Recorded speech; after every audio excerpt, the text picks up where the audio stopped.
मिळते। लक्ष्मण हाकेंच्या सभेसाठी लावलेल्या बॅनरला अज्ञातानं काळं फासलंय।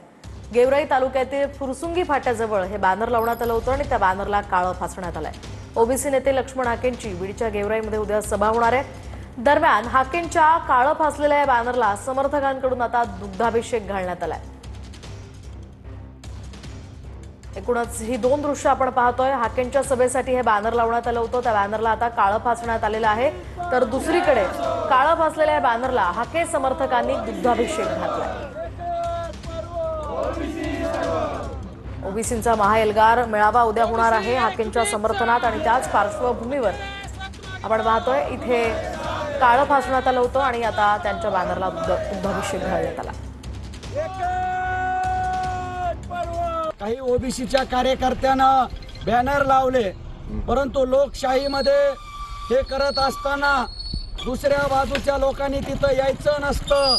परंतु धडधडीत या बीड जिल्ह्यामध्ये जो प्रकार चाललाय, कुठं बॅनरवर कशा पद्धतीच्या चारोळ्या लिहिल्या जातात या ओबीसी बारक्या बारक्या बांधवाच्या विरोधात, तर कुठं आज आपण पाहतोय या ठिकाणी रात्रीच कुणीतरी मध्यरात्री येऊन काळं फासलंय। म्हणून आम्ही सर्व ओबीसी बांधव या ठिकाणी जमा होऊन त्या बॅनरचा दुग्ध अभिषेक केला।